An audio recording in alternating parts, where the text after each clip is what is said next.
Afastamento para participação em programa de mestrado, doutorado e pós-doutorado para servidores públicos federais.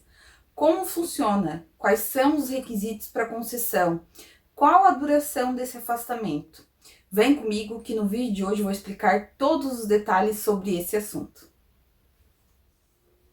Olá pessoal, tudo bem com vocês? Eu sou a Luana e no vídeo de hoje nós vamos falar sobre a questão dos afastamentos para participar de programas de pós-graduação em stricto sensu, que são os programas de mestrado, doutorado e pós-doutorado.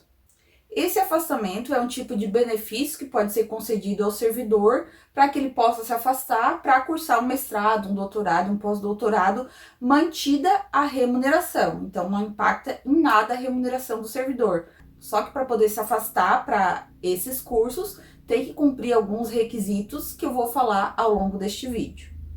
É importante falar que, pelo menos na minha carreira, que é a carreira de técnico administrativo em educação, os servidores costumam se capacitar como uma forma de aumentar a sua remuneração, porque o nosso incentivo à qualificação, ele é muito bom. Quem tem mestrado com relação direta ao cargo, ao ambiente organizacional, ganha 52% a mais. E quem tem doutorado ganha, se não me engano, 75% a mais da remuneração. Então, para a gente, né, que somos servidores que não temos reajuste salarial há 7 anos, se capacitar é uma forma de conseguir ganhar mais e ainda tendo essa possibilidade de se afastar e assim não ficar tão pesado, né? Porque imagino que cursar um mestrado, um doutorado e ainda trabalhando 40 horas semanais deve ficar um pouco pesado. Então, esse afastamento, ele serve tanto para agregar o currículo do servidor, conhecimento, enfim, tanto quando obtém a titulação para aumentar a remuneração, né? Que é algo também bastante importante. E os requisitos? Quais são os requisitos para a concessão desse afastamento? Primeiro, esse afastamento ele é concedido no interesse da administração. Ele não é um direito subjetivo do servidor. Por isso, quando você solicita esse afastamento, tem que ter a concordância, a manifestação da sua chefia imediata e também do órgão de gestão de pessoas da instituição, né, dando a anuência e a concordância com aquele seu período de afastamento. E também porque quando o servidor se afasta, aquela vaga dele não é reposta. As atividades que eram executadas pelo servidor precisam ser distribuídas entre os colegas.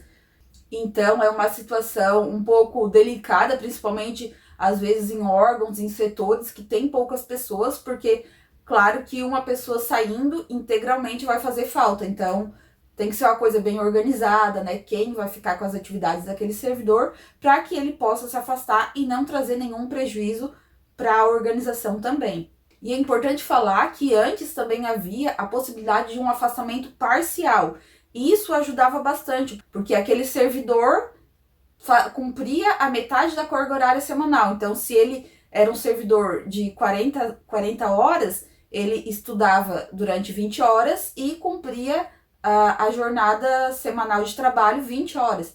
Então, digamos que era menos impactante para a administração esse afastamento durante meio período. Agora não há mais essa possibilidade, há só a possibilidade de afastamento integral. Então, acaba sendo um pouco mais difícil para aqueles órgãos que têm um setor ou uma equipe defasada, né? Porque um servidor, quando se afasta, ele fica afastado integralmente. Depois, os outros requisitos. A ação de desenvolvimento, ela precisa estar prevista no plano de desenvolvimento de pessoas do órgão. E essa ação, ela precisa estar alinhada também ao desenvolvimento do servidor nas competências relativas ao seu cargo ou à unidade de lotação, à sua carreira ou cargo efetivo, ou ao seu cargo em comissão ou função de confiança. Então, tem que ter essa relação, né?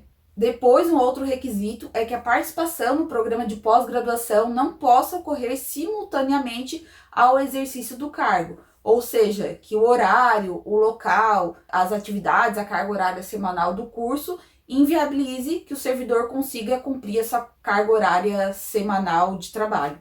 E depois, um outro requisito bastante importante é que o servidor tem que ser selecionado em um processo seletivo que é realizado no órgão e na instituição.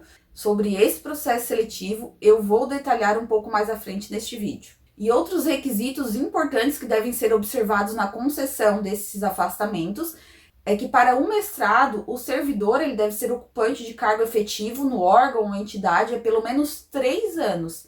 E para afastamento para cursar doutorado, há 4 anos. E desde que o servidor não tenha se afastado para licença para tratar de assuntos particulares, para licença capacitação, ou que não tenha tirado outro afastamento para programa de pós-graduação em stricto sensu nos 2 anos anteriores à solicitação. Ou seja, se ele já tirou alguma dessa licença, afastamento há mais de 2 anos, ok, só não pode ter sido há menos de 2 anos. Já para participar de um programa de pós-doutorado, o servidor deve ser ocupante de cargo efetivo no órgão ou entidade há pelo menos 4 anos e não pode ter se afastado para uma licença para tratar de assuntos particulares ou para outro programa de pós-graduação stricto sensu nos 4 anos anteriores. Só antes de continuar, se você já está gostando desse vídeo, deixe seu joinha aqui, se inscreve aqui no canal, ativa o sininho, que semanalmente eu trago conteúdos sobre carreira, sobre concurso público, sobre carreira pública, né? Então, se você tem interesse nesse conteúdo, se inscreve, ativa o sininho para receber as notificações de vídeos novos aqui no canal. E agora, como é a forma de participação? Como você se inscreve para poder se afastar para um programa de pós-graduação? Os afastamentos eles precisam ser precedidos de processo seletivo. O órgão, a entidade, precisa fazer um processo seletivo para selecionar os candidatos com interesse. A participação e classificação nesse processo seletivo é condição obrigatória para que o servidor possa se afastar. Até sobre esse assunto, eu acho importante ler aqui um trechinho do Decreto 9.991 de 2019, que diz o seguinte, em seu artigo 22. Os afastamentos para participar de programas de pós-graduação stricto sensu serão precedidos de processo seletivo, com critérios de elegibilidade isonômicos e transparentes. Parágrafo 1º. Os processos seletivos considerarão, quando houver, a nota da avaliação de desempenho individual e o alcance das metas de desempenho individual. Parágrafo 2º. As unidades de gestão de pessoas dos órgãos e das entidades poderão utilizar avaliações oficialmente reconhecidas de qualidade dos programas de pós-graduação em stricto sensu efetuadas por instituições da área de educação para fins de classificação do servidor no processo seletivo. Parágrafo 3º. O processo de pesquisa a ser desenvolvida durante o afastamento estará alinhado à área de atribuição do cargo efetivo, do cargo em comissão ou da função de confiança do servidor, ou à área de competência da sua unidade de exercício. Eu vou trazer o exemplo de como funciona esse processo seletivo na minha universidade, na universidade em que eu trabalho. Semestralmente é divulgado um processo seletivo para selecionar candidatos para poderem se afastar no período de 1 ano. Então, por exemplo, agora, recentemente, eles publicaram um edital para selecionar os candidatos que desejam se afastar no período de 1º de janeiro de 2023 até final de 2023, até dezembro ali de 2023. Então, quem deseja se afastar durante o período deste próximo ano, precisa se inscrever nesse processo seletivo que foi divulgado agora. E a cada 6 meses, eles divulgam um novo processo seletivo que possibilita que o servidor possa se afastar durante aquele próximo período. E neste edital, eles divulgam o percentual de servidores que podem se afastar. Então, por exemplo, aqui tem um parágrafo que diz: o percentual das vagas ofertadas neste edital corresponde a 15% do total de técnicos administrativos em educação, que é a minha carreira, na respectiva unidade de lotação. Então, na minha unidade de lotação, podem se afastar para cursar um mestrado, doutorado, pós-doutorado, até 15% dos servidores. Então, para que eu consiga um afastamento, eu preciso me classificar dentro destas vagas, né, de até 15%.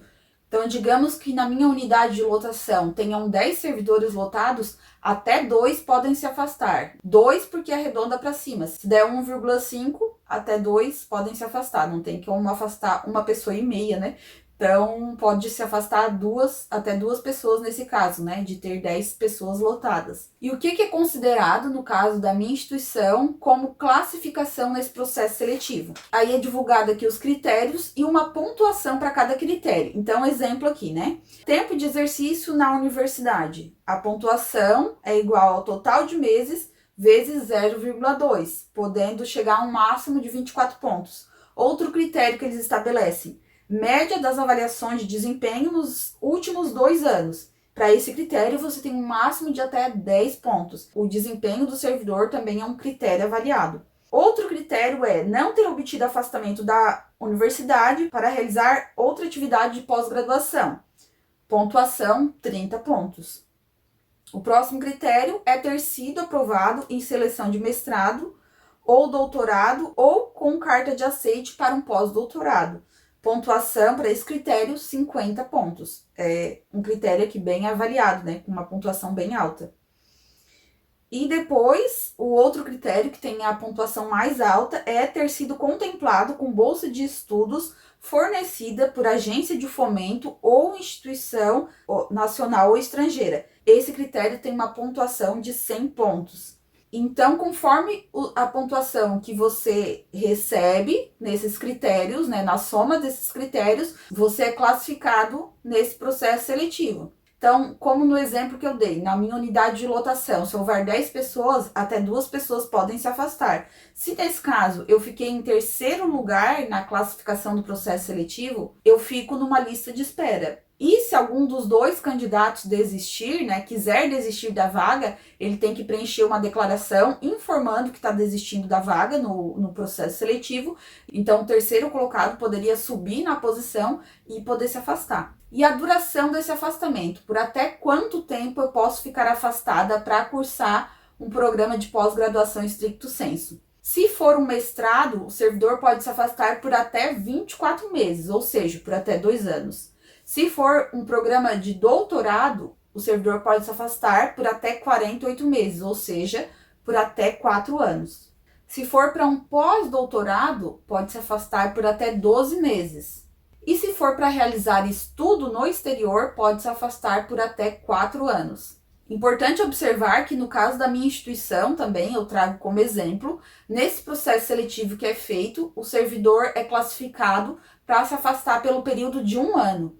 Se ele, por exemplo, no mestrado, ele se afastou por 1 ano, mas ele quer se afastar por mais 1 ano, ele tem que fazer o pedido de renovação do seu afastamento. Aí, nesse caso, ele não precisa participar do processo seletivo novamente. Ele só faz um requerimento para a renovação daquele afastamento por mais um período de 1 ano. E agora eu trago algumas informações que são importantes fazer sobre esse afastamento. Primeiro, o servidor que se beneficiou com o afastamento, ele tem que permanecer no exercício das suas funções após o retorno do afastamento por um período igual ao do afastamento. Então, exemplo, se eu me afastei para mestrado por 2 anos, após o meu retorno, eu tenho que ficar pelo menos 2 anos na instituição, porque afinal, digamos que a administração pública estava pagando para você se afastar, né, para você cursar aquele programa de mestrado, doutorado, pós-doutorado. Então, você tem que ficar esse período mínimo igual ao afastamento para que você possa, de alguma forma, retribuir à instituição aquilo que ela lhe pagou para se capacitar. Caso o servidor venha pedir exoneração ou se aposentar antes desse período, né, que ele deve ficar no exercício do cargo após o retorno do afastamento, ele deve ressarcir o órgão ou a entidade com os gastos, né, que houve com o seu aperfeiçoamento nesse período. E ainda, caso o servidor não obtenha o título ou grau, né, que justificou aquele seu afastamento, ele também deve ressarcir os cofres públicos, salvo na hipótese de força maior, caso fortuito, né, tem alguma justificativa para isso, que daí vai ser analisada pelo dirigente máximo da instituição. E outra informação importante é que, se o servidor ocupa algum cargo comissionado ou uma função de confiança, ele deve solicitar desligamento dessa função, desse cargo comissionado, a partir da data de início do seu afastamento. E ainda, quando do retorno do servidor do afastamento, ele deve comprovar num prazo de até 30 dias a realização das atividades, apresentando certificado ou documento equivalente que comprove a sua participação, relatório de atividades desenvolvidas e também cópia da monografia, trabalho de conclusão de curso, dissertação de mestrado, tese de doutorado, de livre docência ou estágio pós-doutoral, com assinatura do orientador, quando for o caso. Então, sobre o afastamento, era isso, pessoal. Espero que vocês tenham gostado desse conteúdo. Se ficarem com mais alguma dúvida, algum ponto que eu não abordei, comentem aqui embaixo que eu vou respondendo vocês.